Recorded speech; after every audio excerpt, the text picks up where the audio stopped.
मैंने कासम और अकराम के बारे में जो मालूमात जमा की हैं वो मैं बाद में बताऊंगी। पहले प्रोफेसर के बारे में तो सुन लो। मैं हिम्मतुल गोश बेगम साहबा, शौकत ने मौदबाना कहा।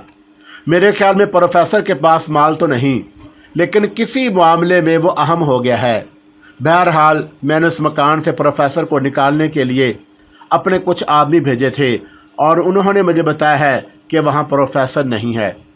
मेरे आदमियों के पहुँचने से पहले ही किसी ने उसे अगवा कर लिया और वो जो आपके आदमी उसकी निगरानी कर रहे थे उन्हें बेदस्तो पा कर दिया गया, आशा बेगम ने कहा।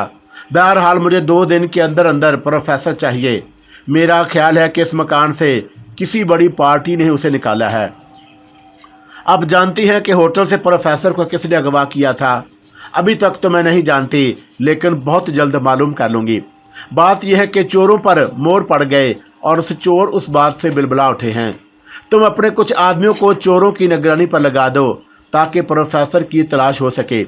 आशा बेगम ने कहा, अगर चाहो तो अकराम और कासम से पूछ-गूछ कर लो। वो तुम्हें रणछोड़ लाइन के उस होटल में मिल जाएंगे जहां उस इलाके के गुंडे और बदमाश बैठते हैं। उन्हें जिसने भी प्रोफेसर की देखभाल पर रखा था वो लोग उसे जरूर जानते होंगे। उसके बारे में मालूम करने का फ़ायदा भी क्या है कि जब प्रोफेसर खुद उसके हाथ चला गया है। इसके बारे में मालूम करना ज़रूरी है क्योंकि उसके ज़रिए ही प्रोफेसर के अगवा का मतलब समझ में आएगा। प्रोफेसर की तस्वीर रख लूँ? एक नहीं, ये कई तस्वीर है मेरे पास, आशा बेगम ने परस से तस्वीर निकालते हुए कहा। ये सब तुम रख लो और मैं तुम्हें प्रोफेसर के दोस्तों के पते भी दे रही हूँ। उनसे भी बात करने की कोशिश करना, और वो लोग प्रोफेसर के अगवा के बारे में ज़्यादा नहीं जानते। फिर भी मुमकिन है कि कोई काम की बात मालूम हो जाए। जो पते मैं तुम्हें दे रही हूँ उनमें से 2 लड़कियों के पते भी हैं, फौजिया और नौशीन। ये दोनों प्रोफेसर की दोस्त हैं। और एक बात का अलबत्ता ख्याल रखना कि उनसे बराह रास्त ना मिले तो अच्छा है। ठीक है, अब मैं जानूँ और मेरा काम। मेरी कोशिश होगी कि मैं 2 दिन में प्रोफेसर, हाँ बस मुझे प्रोफेसर चाहिए। आशा बेगम ने शौकत सोलंकी को जुमला पूरा नहीं करने दिया। इस बात का ख्याल रहे कि मेरा नाम कहीं ना आए, वरना ये बात मैं अच्छी तरह जानता हूँ। शौकत ने तायद में गर्दन हिला दी। उस गुफ्तगू के दौरान में ही चाय आ गई और चाय पीने के बाद आशा बेगम ने शौकत सोलंकी को रुखसत किया और इत्मीनान की सांस ली। चंद लम्हे वो सोफे की पुश से गर्दन लगाए आंखें बंद किए बैठी रही और फिर उठते हुए सोचा कि अब उसे हुकूमत के चंद जिम्मेदार अफसरान तक ये बात पहुंचा देनी चाहिए कि शहर के चंद नामी ग्रामी बदमाश प्रोफेसर की तलाश में हैं। हुकूमत से ये कहा जा सकता है कि प्रोफेसर मेरे भी दोस्त हैं। उनकी गुमशुदगी या अगवा का मुझे भी अफसोस है। क्या यह मुमकिन नहीं कि प्रोफेसर को जल्द अज जल्द तलाश किया जाए और ये मालूम करने की कोशिश की जाए कि उनके अगवा किन लोगों ने और क्यों किया था? और यही सब कुछ सोचते हुए वो बाहर आई। अपने क्लिफ्टन वाले बंगले पर पहुंचने के लिए उसने इंतहाई तेज़ रफ्तारी का मुजाहरा किया। उसे यांग लाई और लंचन से भी मुलाकात करनी थी ताकि उन्हें इतला दी जा सके कि प्रोफेसर की तलाश शुरू हो गई है और उसकी तलाश का नतीजा 2 दिन में सामने आ जाएगा। बंगले पर पहुंचने के बाद वो सीधी उस शीशे में गई जहां उसने प्रोफेसर को रखा था। और मैं बहुत देर से तुम्हारा इंतज़ार कर रहा हूं, आशा बेगम को देखते ही प्रोफेसर ने कहा। और ज़हरा से मैंने बहुत पूछा, लेकिन उसने तुम्हारे बारे में कुछ बताया ही नहीं। उसे मालूम नहीं था प्रोफेसर के मैं कहाँ गई हूँ। आशा बेगम ने प्रोफेसर के बराबर वाले सोफे पर बैठते हुए कहा, क्यों खैरियत, आप मेरा इंतज़ार क्यों कर रहे थे? भाई रात के बाद तुम्हारी शक्ल नहीं देखी। मेरी शक्ल में क्या रखा है प्रोफेसर? आशा बेगम ने ज़ाहिर लाभ मुस्कुराते हुए कहा, अगर मेरी शक्ल अच्छी होती तो क्या मेरी शादी नहीं हो जाती? शायद तो मजाक में मूड में हो, प्रोफेसर ने नरम लहजे में कहा, और ये तो मैं नहीं जानता कि तुम्हारी शादी क्यों नहीं हुई। बहरहाल तुम खूबसूरत बहुत हो और ज़हरा तुम्हें हद से ज़्यादा चाहती है। 2-3 दिनों में उसका अंदाज़ा तो मुझे हो गया। ज़हरा खुद भी बहुत हसीन और प्यारी है। एक बात पूछूं प्रोफेसर? ज़रूर पूछो। कहीं आपका दिल तो नहीं आ गया उस पर? दिल तो सदियों से मेरे पास नहीं है, प्रोफेसर ने पुरख्याल अंदाज में कहा। अगर होता तो जाने अब तक क्या कुछ हो चुका होता।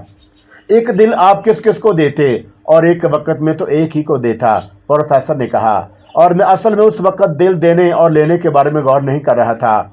मैं तो सिर्फ तुम्हारे बारे में सोच रहा था। मेरे बारे में? हाँ, तुम्हारे बारे में। प्रोफेसर ने धीमी मगर फुंकारने वाली आवाज में कहा। जब मैं तुमसे पहली बार मिला था तो उस वक्त मुझे एहसास हुआ था कि जैसे मैं सदियों से तुम्हें देख रहा हूँ, बिल्कुल इसी तरह जैसे बच्चे चांद को देखते हैं और उछल उछल कर उसे पकड़ने की ख्वाहिश करते हैं। कहीं ऐसा ना हो प्रोफेसर कि अभी इसी वक्त ये ख्वाहिश सर उबारे, आशा बेगम ने शोक अंदाज में कहा। नहीं, शायद ऐसा ना हो। प्रोफेसर के लहजे में नहीं, चेहरे पर भी संजीदगी थी और यूं लग रहा था जैसे वह संजीदा तरीन मौजू पर बात कर रहा हो। अव्वल तो मैं ज़हनी तौर पर अब बच्चा नहीं, बालग हूँ, और दूसरा तुम आसमान में अटका हुआ चांद नहीं, ज़मीन, आंगन और दरो दीवार और फूलों पौधों पर बिखरी हुई चांदनी हो। ऐसी चांदनी जो हर शय में फ़र्क का एहसास जगा देती है और तुम्हें देखकर मुझे फ़र्क महसूस होती है। प्रोफेसर, आपका लहजा बहुत संजीदा है, मुझे पता नहीं क्यों खौफ महसूस हो रहा है। झूठ बोलना तो कोई अच्छी बात नहीं, प्रोफेसर राहील ने कहा, और तुम मुझसे कभी खौफजदा नहीं हो सकती। एक ही खानदान और कबीले के लोग एक दूसरे से खौफजदा नहीं होते। हाँ, हसद, जलन, रश्क और एक दूसरे पर सबकत ले जाने या एक दूसरे को नीचा दिखाने के और जलील करने का जज्बा दिलों में होता है। यही जज्बा उन्हें एक दूसरे के मुकाबले खड़ा कर देता है और वो मरने मारने पर तुल जाते हैं, बसे औकात मार भी देते हैं। तो क्या मेरा तलक आपके कबीले से है? शायद तुम भी नागा हो। और प्रोफेसर ने खिला में घूरते हुए कहा, और तुम जब पहली बार मेरे पास आई थी तो एक जानी पहचानी खुशबू ने मेरे वजूद के गिर्द हाला सा बुन दिया था और उस वक़्त तुमने मुझे गौर करने का मौका नहीं दिया। एक और मामले में मेरे ज़हन को उलझा दिया और जब मेरा ज़हन सदियों के सफ़र पर रवाना हुआ तो तुम चली गई। कल रात मेरे असाब पर छाई हुई धुंध पूरी तरह छट गई और मेरे ख्वाबीदा एहसास जागे। मेरे ज़हन में झमाके होने लगे और रोशनी से भरने लगी और फिर वो तस्वीर पर तुम्हारा चेहरा उभरने और डूबने लगा। प्रोफेसर, आप मुझे क्यों कांटों में खींच रहे हैं? आशा बेगम के चेहरे पर सुर्खी दौड़ गई। मैं तुम्हारी तस्वीर को मुसलसल देखना चाहता हूँ। प्रोफेसर ने शायद आशा बेगम की बात नहीं सुनी ताकि तुम्हारी आंखों में, तुम्हारे चेहरे, तुम्हारे खदोखाल में उस खुशबू को तलाश कर सकूं जो सदियों से मेरे वजूद को मुअत्तर कर रही है। लेकिन जाने क्यों तुम्हारी तस्वीर मेरे ज़हन के पर्दे पर ठहर नहीं रही थी। काश तुम्हारी तस्वीर ठहर जाती, काश। क्या बोल रहे हो मौसूफ? और ज़हरा ने कमरे में दाखिल होते हुए कहा। खुद सुन लो, आशा बेगम ने कहा। मैं बहुत देर से सुनती रही हूँ, ज़हरा ने सरगोशी की, और मेरा ख्याल है आज इनकी तबीयत भी ठीक नहीं है। नहीं, आज तो मेरी तबीयत ठीक हुई है, प्रोफेसर ने कहा, और मैं आज खुद को चुस्त व तवाना महसूस कर रहा हूँ। गुज़श्ता कई दिनों से तो मैं यूँ पड़ा था जैसे मेरे जिस्म से कैंचली उतर रही हो, और कैंचली उतरने के बाद मैं हर तरह से चाकू चौबंद हो जाता हूँ। कैंचली तो सांप उतारते हैं प्रोफेसर, ज़हरा ने धीमी आवाज में कहा। ठीक कहा तुमने, और इंसान नुमा सांप भी कैंचली उतारते हैं। तो क्या आप खामोश रहो ज़हरा। और आशा बेगम ने ज़हरा की बात काट दी। औरत तेरे कई रूप हैं, प्रोफेसर ने खुद कलामी के अंदाज में कहा, और उसने ज़हरा की बात सुनी थी न आशा बेगम की, और उसे चांदनी में तुझे मिस्रियों की अजीम देवी इज़्ज़ा के रूप में देखा और मैंने तुझे बाबल में इश्तार के रूप में देखा। तू अपने ही अजीम शान मबद में पालकी में सवार आई थी। मैंने देखा तो कि तू उन औरतों के दरमियान बैठी थी जो अपने असमत के गुलाब अजनबियों के हवाले करने आई थी। तू भी अपने कंवारेपन की कुर्बानी देना चाहती थी ताकि पुरोहित की हथेली पर वो कीमत रख दे जो तेरी दोशीदगी का खरीदार तुझे दे, और मैंने तुझे। क्या बकवास कर रहा है ये? और ज़हरा ने आशा बेगम के कान के करीब सरगोशी की। इसे बोलने दो, आशा बेगम ने भी धीमी आवाज में कहा। तू अपनी असमत की कीमत अपने ही बुत के हवाले करना चाहती थी। कितनी अजीब है तू। मैं चाहता तो तेरा खरीदार बन सकता था, लेकिन मैंने तुझे माँ जान लिया, माँ समझ लिया, और ऐसी ही ज़मीन को माँ कहा जा रहा था। तू देवी थी लेकिन देवदासी बनने आई थी। तुझे क्या मज़ा आ रहा है इसकी गुफ्तगू में? ज़हरा ने कदरे तेज आवाज में कहा। क्या बकवास कर रहा है ये? प्रोफेसर और आशा बेगम ने तेज आवाज में कहा। मैं सुन रहा और देख भी रहा हूँ। और प्रोफेसर ने अपने सामने वाली दीवार पर नजरें गाड़ते हुए कहा, और तुमने मुझे ये नहीं बताया था कि इस दीवार के पीछे तुम्हारी लाइब्रेरी है। किताबें तुम्हारे पास बहुत हैं और तुम पढ़ती भी हो उन्हें, कि सिर्फ जमा करने का शौक है तुम्हें? नहीं, पढ़ती भी हूँ, और किताबें बिल्कुल कोरी और कंवारी नहीं, और तुमने उन पर जगह जगह निशान लगाए, खत खींचे हैं, और तुम्हें भी यूनान, बाबल, नैनवा, मिस्र और सिंध से बहुत लगाव है। जनूबी हिंद से तुम्हारी दिलचस्पी फितरी है और तुम्हारा खमीर उसी मट्टी से उठा है। इस दीवार के पीछे लाइब्रेरी है प्रोफेसर, और उसमें सिर्फ किताबें ही नहीं, मैं देख रहा हूं कि तुमने नवादर भी जमा किए हैं, और मैं अलमारी में दाएं तरफ रखे हुए पत्थर के तीर के बारे में जानता हूं। वो लोह और जिसका रंग सुर्ख है, मेरी देखी हुई है। गौतम बुद्ध का जो मुजस्समा तुमने सारी एशिया से लागत लग रखा है, ये तिब्बत के उन गारों से मिला था जो कभी हजारों फुट बर्फ के नीचे दबे हुए थे। अलमारी के सबसे ऊपर वाले खाने में लड़की का जो मुजस्समा रखा हुआ है, वो दरियाए नील से निकाला गया था। ये उस लड़की की यादगार है जिसे बहुत हसीन होने के सबब देवता के चरणों में कुर्बान कर दिया गया था, और फिर 2500 साल पहले 2500 साल बाद में उस मुजस्समे को भी दरियाए नील के हवाले कर दिया गया, ताकि ये मूर्ति दरियाए नील की बेटी बनकर हयाते दवाम हासिल कर ले। और प्रोफेसर, ना आपने मेरी अलमारी देखी और ना मेरे जमा किए हुए वारदात, तो फिर हाँ, मैं आज पहली बार देख रहा हूं, और देख रहा हूं क्या मतलब, मैं दीवार के आर पार देख सकता हूं। आशा बेगम और मेरी बेनाई के दरमियान कोई दीवार हायल नहीं हो सकती, प्रोफेसर ने ठहरे हुए अंदाज में कहा। लेकिन यह कभी कभी होता है, दर ना तो दीवार, मेरे सामने भी दीवार ही होती है। और सुना है कि आप जमीन के अंदर भी झांक सकते हैं। हाँ, मैं देख सकता हूं और जमीन के अंदर देख सकता हूं। मैं वो कुछ देख सकता हूं जो जमीन के अंदर पोशीदा है। इस फर्श के नीचे क्या है? ज़ाहरा ने तमस्कर उड़ाने वाले अंदाज में कहा, और प्रोफेसर ने कमरे के फर्श की तरफ देखा और लंबी आह भरकर नजरें हटा ली।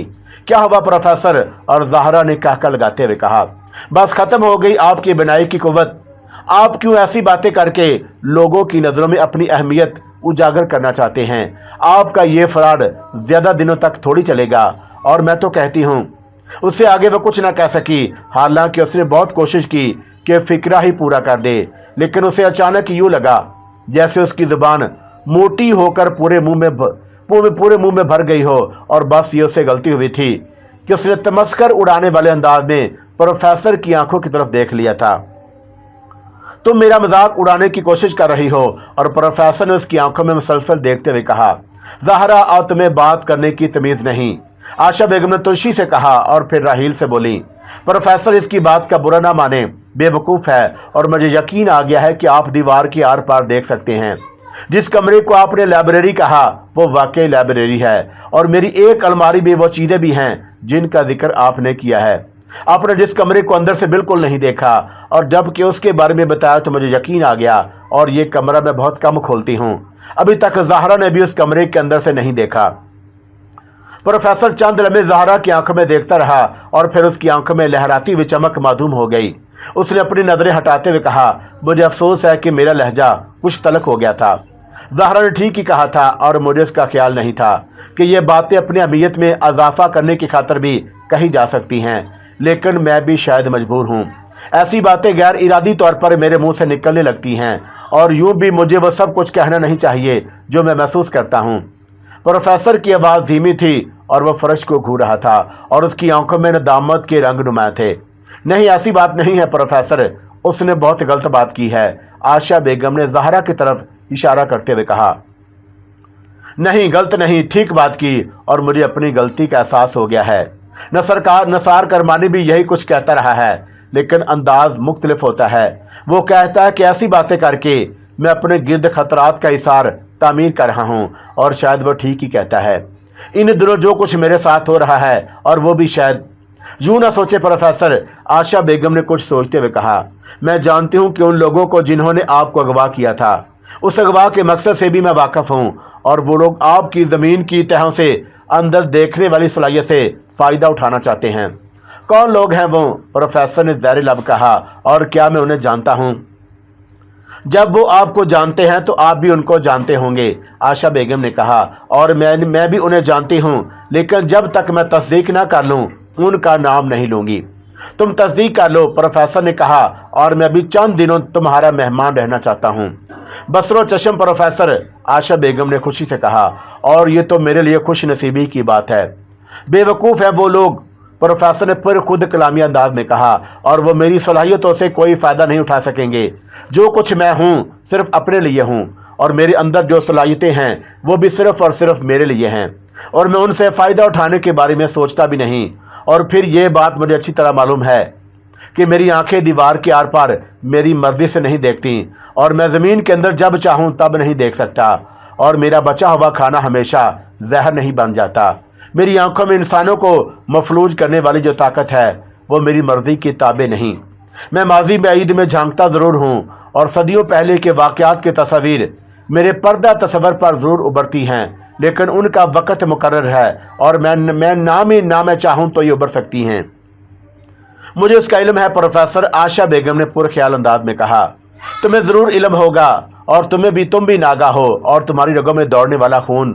پروفیسر اور عائشہ بیگم نے قدرے تیز آواز میں کہا، میں کون ہوں، کیا ہوں، یہ میں اچھی طرح جانتی ہوں، تم نہیں جانتی، اور تمہاری یادداشت پر صدیوں کا اندھیرا ہے۔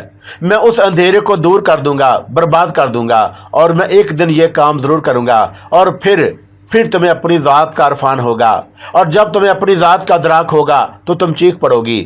میں پروفیسر اور عائشہ بیگم نے اس کی بات قطع کرتے ہوئے کہا، آپ اپنے اندر موجود صلاحیتوں کو ہیما وقت جگائے رکھنے پر تو قادر نہیں۔ میرے ذہن پر چھائے ہوئے اندھیرے کو کیا خاک دور کریں گے؟ اور جو کچھ میں آپ میرے لیے کرنا چاہتے ہیں، اپنے لیے کیوں نہیں کرتے؟ میں اپنے لیے ہاں، مجھے اپنے لیے بھی سب کچھ کرنا چاہیے، لیکن میں اپنی تمام ظاہری اور مخفی طاقتوں کو صرف اور صرف اس کے لیے اٹھائے رکھنا چاہتا ہوں جو مجھ سے بچھڑ گئی ہے۔ وصال سے پہلے ہی وہ مجھے عرصہ ہجر کے حوالے کر گئی، اور میری آرزوؤں، تمناؤں اور مسرتوں کے پھول مرجھا گئے۔ میں خزاں نصیب ہو گیا، اور پھر میں اس کی تلاش میں اپنے قبیلے، اپنی ذات سے جدا ہو گیا۔ انسانی جون اختیار کرتے ہی میری دنیا بدل گئی۔ میں دوبارہ اپنی دنیا میں واپس جانا چاہتا ہوں، مگر کیسے جاؤں؟ اور اس کے بغیر میری واپسی ممکن نہیں۔ میں عرصہ ہجر سے نکل کر وصال کی جنت حاصل کرنا چاہتا ہوں۔ اس جنت کے بعد ہی ہم دونوں پھر سے سانپ بن جائیں گے۔ سانپ؟ ٹھیک ہے پروفیسر، آپ ٹھیک کہہ رہے ہیں، عائشہ بیگم نے کہا، اور اس مسئلے پر کبھی اور بات کریں گے۔ فی الحال مجھے آپ کے دشمنوں کی فکر ہے۔ میں ہر صورت میں ان تک پہنچنا چاہتی ہوں تاکہ یہ معلوم ہو سکے کہ وہ آپ سے کیا چاہتے ہیں، اور کیا وہ آپ سے زمین کے سینے میں دفن خزانوں کی تلاش میں مدد لینا چاہتے ہیں؟ کیا وہ چاہتے ہیں کہ آپ زمین کے سینے میں سمائی ہوئی قدیم تہذیبوں کی دریافت میں ان کی مدد کریں؟ کہیں وہ یہ تو نہیں چاہتے کہ آپ جواہر، ہیروں اور سونے کی کانوں کی تلاش میں ان کی مدد کریں؟ نہیں، میں یہ سب کچھ نہیں کر سکوں گا، اور یہ کر بھی نہیں سکتا۔ آپ یہ سب کچھ کر سکتے ہیں پروفیسر، اور آپ کو یہ سب کچھ کرنا پڑے گا، عائشہ بیگم نے ایک ایک لفظ پر زور دے کر کہا، اور پھر 1 گھنٹے بعد آنے کا وعدہ کر کے کمرے سے نکل گئی، اور زہرا بھی اس کے ساتھ ہی اٹھ گئی۔ پروفیسر کو معلوم نہیں تھا کہ عائشہ بیگم کے 1 گھنٹے کا وعدہ اتنا طویل ہوگا، اور وہ پورے 3 دن بعد اس سے ملی تھی، اور ان 3 دنوں میں اسے علم ہوا تھا کہ وہ عائشہ بیگم کا مہمان نہیں، قیدی ہے۔ پہلے کبھی اس نے بنگلے کے اپنے حصے سے دوسرے حصے میں جانے کی کوشش نہیں کی تھی، لیکن جب عائشہ کا انتظار کرتے کرتے وہ تھک گیا تو اس نے باہر نکلنے کی کوشش کی، اور پھر یہ جان کر اسے دکھ ہوا کہ وہ بنگلے کے حصے سے باہر نہیں نکل سکے گا۔ ان 3 دنوں میں زہرا کئی بار پروفیسر کے پاس آئی تھی اور اس کی ہر ضرورت کا خیال رکھا تھا۔ جب پروفیسر نے عائشہ بیگم کے بارے میں معلوم کیا تو اس نے بتایا کہ وہ شہر سے باہر گئی ہوئی ہے، اور اس کا اسے علم نہیں، اور وہ کب واپس آئیں گی۔ اور پھر جس دن عائشہ بیگم واپس آئی تو اس دن بنگلے میں بھونچال آ گیا۔ پہلے فائر کی آواز کے ساتھ ہی ٹرے گرنے، برتن ٹوٹنے کی آواز آئی، اور پھر آہ میں مری کی آواز ابھری، اور پروفیسر نے چونک کر دیکھا۔ اس کے قریبی فرش پر ماما پڑی ہوئی تھی اور کھانے کے برتن بکھرے ہوئے تھے۔ پروفیسر ماما کو اٹھانے آگے بڑھا ہی تھا کہ کئی فائر ایک ساتھ ہوئے۔ کون ہے؟ کیا ہوا؟ اور یہ فائر؟ پروفیسر نے ماما کو بازوں سے پکڑ کر اٹھانے کی کوشش کرتے ہوئے کہا، پاپا پتہ نہیں۔ اور ماما نے کرا کر اٹھتے ہوئے کہا، ابھی تو بیگم صاحبہ آئیں، اور پھر میں آپ کے لیے کھانا۔ اور ماما کی آواز حلق میں ہی گھٹ کر رہ گئی، اور قریب ایک ساتھ 2 فائر ہوئے تھے۔ اور دروازہ بند کریں۔ پروفیسر نے دروازے کی طرف دیکھا اور وہ کھلا ہوا تھا۔ اگر اس ہنگامے کا فائدہ اٹھا لیا جائے تو پروفیسر نے سوچا، لیکن یہاں سے نکل کر کہاں جایا جا سکتا ہے؟ ماما گھبرائی ہوئی تھی، لیکن جب اس نے دیکھا کہ پروفیسر دروازہ بند کرنے کے لیے نہیں بڑھ رہا تو وہ کسی گھبرائی ہوئی ہرنی ہی کی طرح دروازے کی طرف لپکی۔ ٹھہرو، پروفیسر نے ماما کا ہاتھ پکڑ کر کہا، और तुम रुको, मैं बंद करता हूँ। प्रोफेसर दरवाजे की तरफ बढ़ ही रहा था कि कई भागते हुए कदमों की आवाज़ करीब ही से उभरी और कमरे की बाईं दीवार की तरफ से कई लोग भागते हुए गुजरे थे। ज़हरा ऊपर छत पर निकलने ना पाए और प्रोफेसर ने आशा बेगम की आवाज़ सुनी। प्रोफेसर का ख्याल था कि आशा बेगम उसी तरफ आएगी, इसलिए उसकी रफ्तार गैर इरादी तौर पर कम हो गई। वो दरवाजे के बिल्कुल सामने नहीं था, इसलिए दरवाजे के आगे से भागते हुए किसी भी फर्द की निगाह में नहीं आ सका और आहिस्ता आहिस्ता चलते हुए जब प्रोफेसर दरवाजे के करीब पहुंचा तो उसने अपने करीबी कपड़ों की सरसराहट सुनी। जल्दी करो प्रोफेसर, और शायद वो लोग इसी तरफ आए। मामा की आवाज़ उभरी और प्रोफेसर ने उसकी तरफ पलटकर नहीं देखा। मामा उसके पीछे पीछे ही दरवाजे तक पहुंची थी। मालूम नहीं कि कौन लोग हैं। बेगम साहबा की हदायत है कि आपका दरवाज़ा हमेशा बंद रखा जाए। मैं गलती से खुला छोड़ आई और ये शायद आपके दुश्मन। बस बंद कर दें, दरवाज़ा बंद। और दरवाजे के करीब ही होने वाले फायर की आवाज़ में मामा की आवाज़ दब कर रह गई। फायर की आवाज़ के साथ ही फिर भागते हुए कदमों की आवाज़ उभरी थी। प्रोफेसर चंद लम्हे तो साकत खड़ा रहा और फिर बजाय दरवाज़ा बंद करने के उसने बाहर की तरफ छलांग लगा दी। मामा ने हैरत से उसे बाहर जाते हुए देखा और प्रोफेसर दरवाजे के बाहर होते ही दाईं तरफ मुड़कर भागा। मामा जानती थी कि दाईं तरफ राहदारी बेगम साहबा के बेडरूम और ड्राइंग रूम और फिर बैरूनी गेट की तरफ जाती है। मामा के दिल की धड़कन ये सोचकर तेज हो गई कि प्रोफेसर फरार हो जाएगा, और अगर प्रोफेसर फरार हो गया तो आशा बेगम का गुस्सा। और मामा ने यही कुछ सोचते हुए दरवाजे के बाहर कदम रखा था कि फिर एक फायर की आवाज़ उभरी और किसी के गिरने की आवाज़ के साथ ही एक चीख फिजाओं में बिखर गई। प्रोफेसर, और ये प्रोफेसर की चीख थी।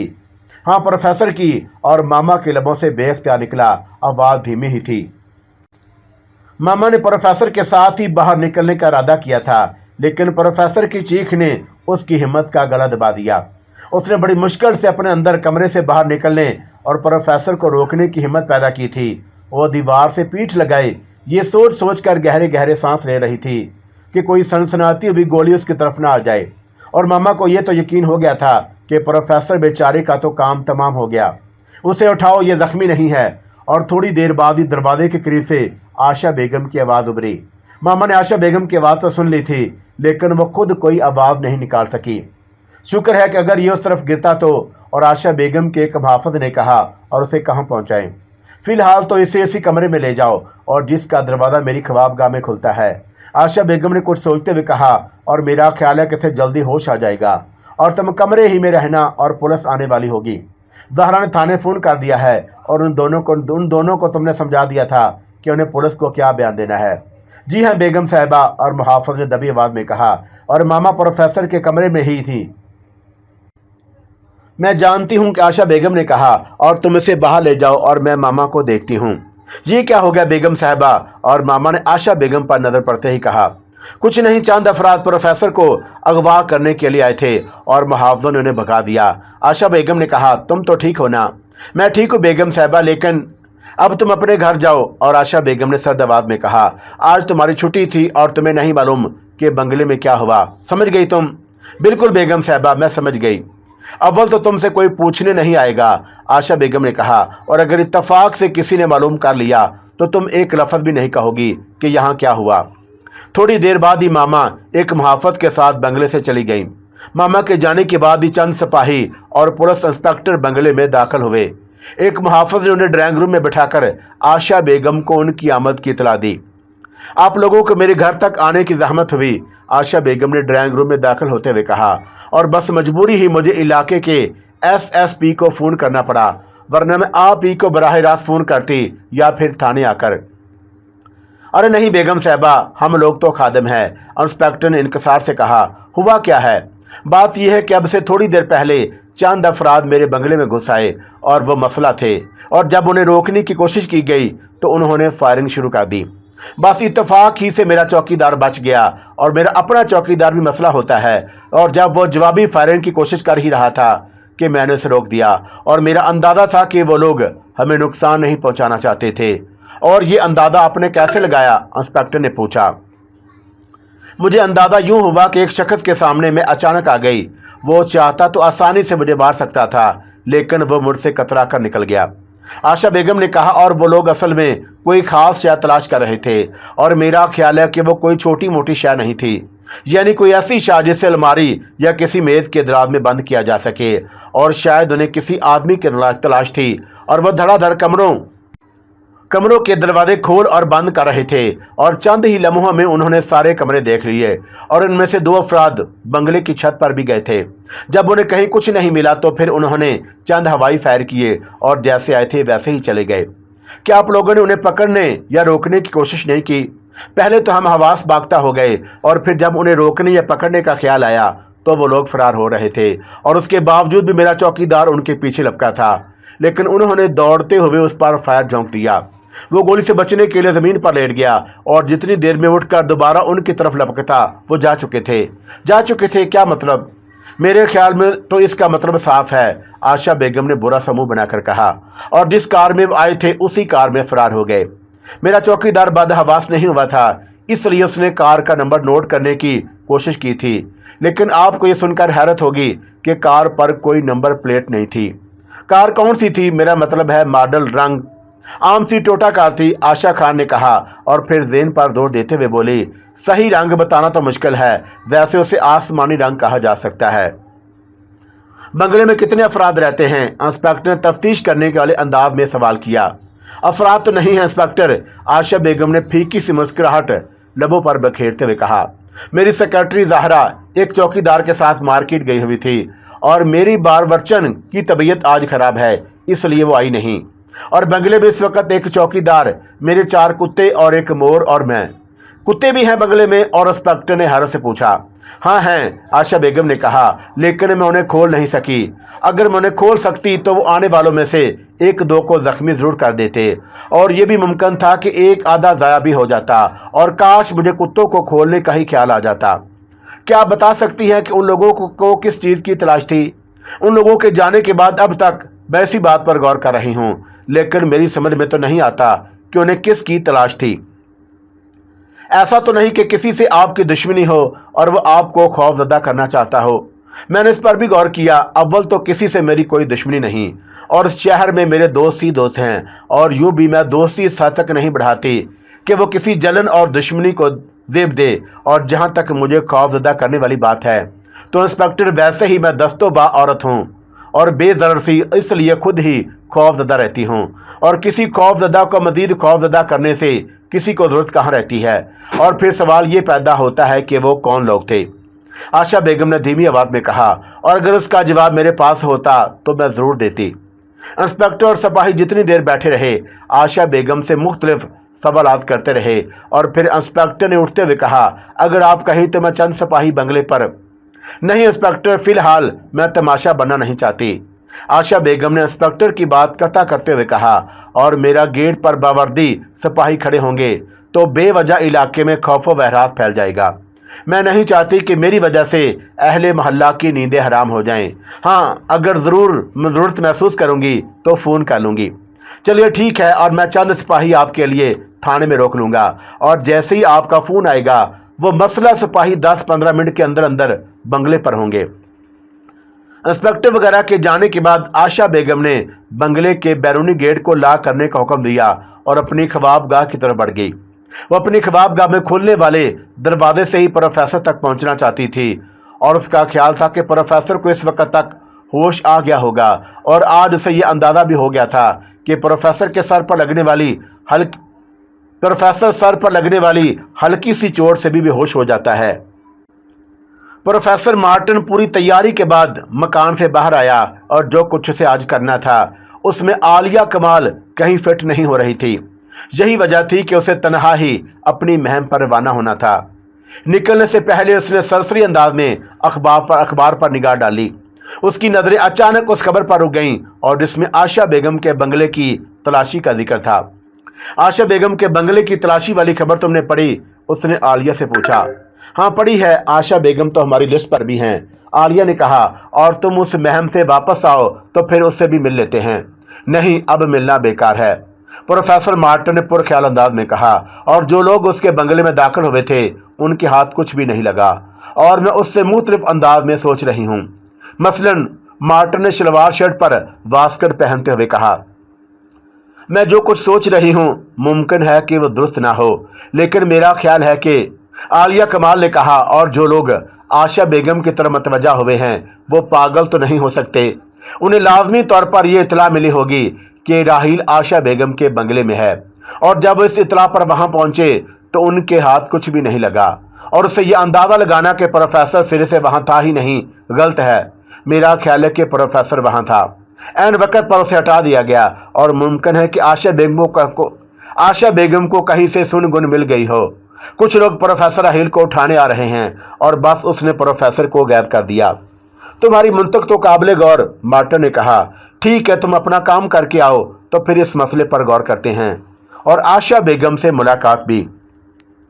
मेरे ख्याल में तो हमें अगर उसके खिलाफ कुछ करना है तो फिर उससे मिलना ठीक नहीं, मार्टिन ने कहा, और धोखे में रख करो और करना ज्यादा आसान है। अब मैं उसके बारे में बहस करूंगी तो वक्त बर्बाद होगा, बस तुम निकल जाओ। थोड़ी देर बाद मार्टिन एक कार में बैठा अपनी मंजिल की तरफ रवा दवा था, और उस वक्त उसे देखने वाला कोई भी शख्स आसानी से धोखा खा सकता था। वह शक्ल सूरत और लिबास से बिल्कुल काबली पठान लग रहा था, और आलिया कमाल उसे रुखसत करने बाहर तो नहीं आई थी, लेकिन खिड़की से देखते हुए उसके लबों पर तहसीन अमीज मुस्कुराहट उभर आई। मार्टिन की कार हसन स्क्वायर से नीपा चौरंगी की तरफ तेजी से बढ़ रही थी, और उसने कलाई की घड़ी की तरफ देखते हुए कार की रफ्तार में यकलख्त इजाफा कर दिया। नीपा चौरंगी से बाईं तरफ मुड़ते हुए उसने ब्रेक पर पांव रखा, और फिर धीमी रफ्तार में गुलशन मोड़ की सिमत बढ़ने लगा। गुलशन मोड़ से गुजरकर वो शादी हाल के सामने खड़े रहने की गलती करने के लिए तैयार नहीं था। अगर रमजान वक्त मुकर्रर पर उस शख्स को लेकर शादी हाल की चोरी सी गली में नहीं पहुंचता तो वह अपने प्रोग्राम के मुताबिक आगे बढ़ जाता। यूं तो उसे यकीन था कि रमजान अपने काम वक्त पर ही करेगा। शादी हाल के करीब पहुंचकर उसने रफ्तार बिल्कुल ही आहिस्ता कर दी और चौड़ी गली के नुक्कड़ की तरफ देखा। रमजान उस शख्स के साथ खड़ा बातें कर रहा था, और प्रोफेसर मार्टिन ने कार को दाएं तरफ मोड़ दिया।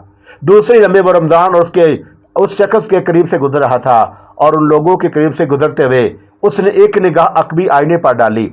अगले लम्हे एक हाथ से स्टीयरिंग संभालकर दूसरे हाथ से फायर करने में उसे ज्यादा देर नहीं लगी, और रिवाल्वर बेआवाज था। खट की आवाज के साथ मरने वाले की उभरने वाली चीख सुनने का मार्टिन के पास वक्त कहाँ था। चौड़ी गली से मेन रोड पर आने में उसे चंद लम्हों से ज्यादा नहीं लगे, और ट्रैफिक के हजूम में उसकी कार फेडरल बी एरिया की तरफ दौड़ने लगी। गली में आगे पीछे तो कोई भी नहीं था, और रमजान भी आसानी से निकल जाएगा। रमजान के स्कूटर को उसने पास ही खड़े देखा था, लेकिन गली से निकलने तक उसे स्कूटर की आवाज सुनाई नहीं दी थी। रमजान चालाक और फुर्तीला है, लेकिन अगर उसकी गिरफ्तारी का इम्कान पैदा हुआ तो फिर यह भी जाया हो जाएगा, मार्टिन ने सोचा, और उससे भी अभी कुछ काम और लेने हैं। उन कामों के बाद ही, और वैसे ज्यादा नहीं सोच सका। पीछे एक कार थी जो उसे अकबी आईने से नजर आई, गोया उसका ताकब हो रहा था। उसने गौर से देखा तो ड्राइविंग सीट पर बैठे हुए आदमी ने उसे चौंका दिया। मार्टिन का जहर कार से कहीं बरक रफ्तारी से तेज दौड़ रहा था, और इस अमर पर हैरान था कि आखिर उसका ताकब क्यों हो रहा है। क्या उसके प्रोग्राम का किसी और को भी इल्म था? अगले चौराहे से उसने कार दाएं रास्ते पर मोड़ ली, और कार मोड़ते ही उसकी निगाह अकबी आईने पर थी। पीछे वाली कार भी उसके साथ ही मुड़ी थी, और कार को मोड़ते ही मार्टिन ने रफ्तार बढ़ा दी।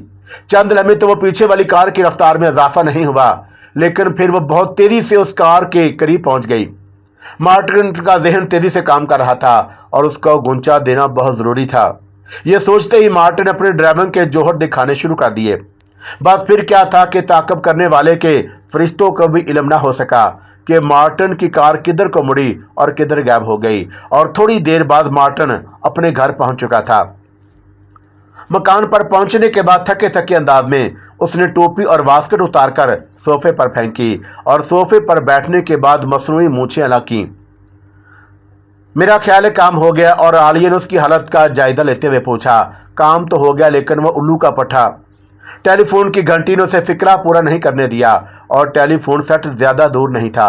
हाथ बढ़ाकर उसने रिसीवर उठाया, और दूसरे ही लम्हे उसके चेहरे पर नागवारी के तासरात फैल गए। उस वक्त उसने हेलो भी नहीं कहा था कि दूसरी जन्म से किसी ने कुछ कहा, और मार्टिन की तेवरी पर बल आ गए। तुम्हें जरूरत क्या थी उस पठान का ताकब करने की, और उसे तुम्हें क्या गर्ज कि वो क्यों झक मार रहा है? कौन है? आलिया से रहा ना गया और उसने दबी जबान में पूछा। तुम्हारे दोस्त हैं अशोक मेहता, मार्टिन ने रिसीवर पर हाथ रखे बगैर ही कहा। और अभी थोड़ी देर पहले ये एक मशकूक पठान का ताक़ब कर रहे थे और वो उन्हें गूंचा देकर फरार हो गया। उन्होंने रमजान को भी एक स्कूटर पर फरार होते देखा है। और कहां से फरार होते देखा और मुझे नहीं मालूम, तुम खुद पूछ लो। वो पठान जिस गली से निकला था उस गली से मैंने रमजान को भी निकलते देखा और जिम सिमत वो मुड़ा उस सिमत मैंने अपनी कार नहीं मोड़ सकता था, अशोक मेहता ने कहा। और रमजान भी खासा बदहवास था। उसकी बदहवासी का अंदाजा उसे हुआ कि वो बार बार पीछे मुड़कर देख रहा था। तुम कहां से बोल रहे हो इस वक्त? अपने घर से, अशोक मेहता ने कहा। और आज के अखबार में आशा बेगम के बंगले? हाँ, वो खबर मैंने पढ़ी है। कुछ अंदाजा है कि वो कौन लोग हो सकते हैं? अगर किसी जरिए से आशा बेगम के बारे में कुछ मालूमात? मैं आशा बेगम को अच्छी तरह जानता हूं, अशोक मेहता ने कहा। है तो वह मुअज़्ज़ज़ औरत, लेकिन उसकी शोहरत ज्यादा अच्छी भी नहीं और वह बैनुल अक़वामी ख़वातीन की तंजीम की मकामी सेक्रेटरी है। बेसहारा लड़कियों और औरतों के लिए उसने एक दारुल अमान भी कायम कर रखा है और बहुत अलकात की औरत है और मालदार भी।